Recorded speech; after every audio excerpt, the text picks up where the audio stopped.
मीरपुर नाम के शहर में तेजस अपनी पत्नी नीरू के साथ रहता था। पति पत्नी दोनों ही नौकरी करते थे। एक दिन तेजस गांव अपनी माँ के पास फोन करता है। हेलो, प्रणाम माँ। जीते रहो माँ, तुम दादी बनने वाली हो हैं? अरे वाह, ठीक है बेटा, मैं कल ही आती हूँ। जब माँ जी शहर पहुंची तो बेटी बहू ने बहुत अच्छे से स्वागत किया। लीजिए माँ जी, चाय। अरे गर्मा गर्म पकोड़े ले आओ माँ के लिए।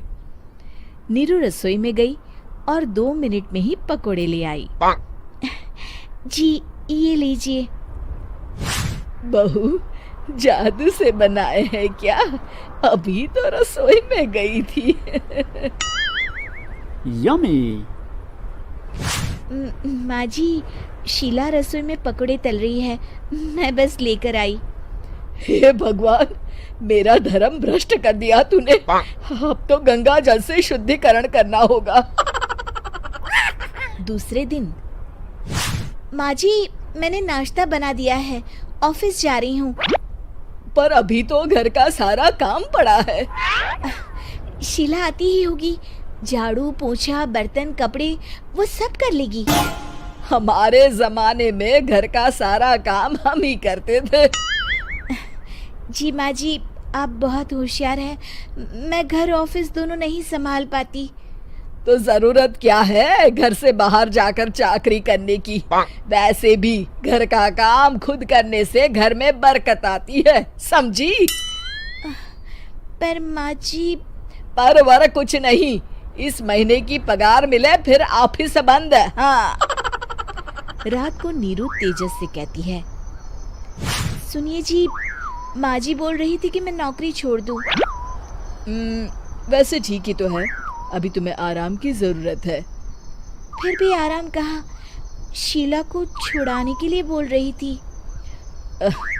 तो अब 24 घंटे में इतना काम तो कर ही सकती हो। पर जॉब पसंद है मुझे, घर पर मन नहीं लगेगा। अगले दिन जब दोनों ऑफिस के लिए निकल रहे थे, मेरी तो कोई कीमत ही नहीं है इस घर में। माँ जी, आजकल महंगाई बहुत है, रहन सहन भी बदल गया है, दोनों नौकरी करते हैं तभी ठीक रहता है। अच्छा, तू कहना क्या चाहती है? मेरा बेटा तुझे बिठा के खिला नहीं सकता? तू ही इस घर का खर्च चला रही है, हैं? नहीं माँ जी, मेरा वो मतलब नहीं था।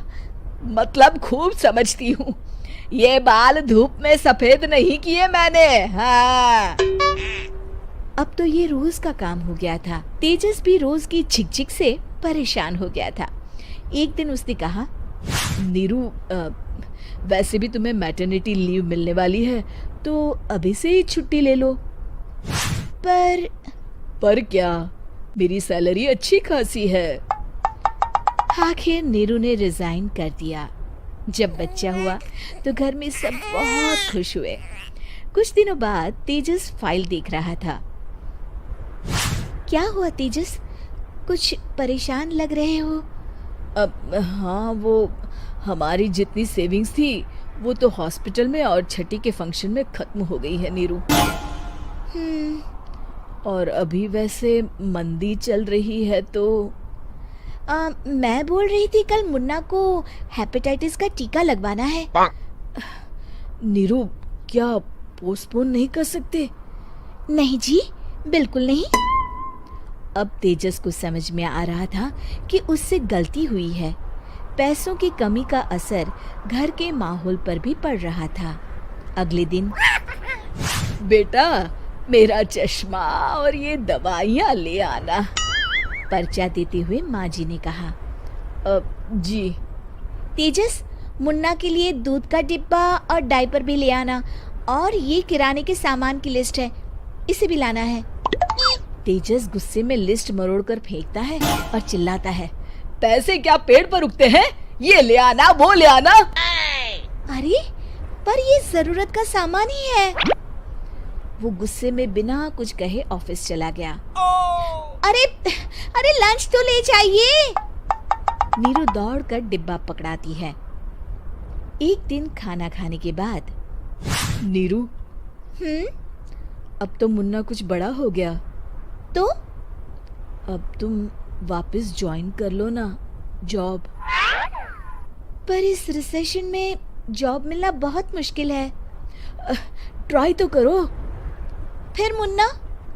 माँ जी है ना, और एक फुल टाइम मेड भी लगा लेंगे। पर माँ जी, उन्हें तो पसंद नहीं। तभी माँ जी वहाँ आ जाती है और प्यार से नीरू के सर पर हाथ फेरते हुए बोलती है, अब मेरी समझ में आ गया बहू, पहले के और अब के समय में अंतर है।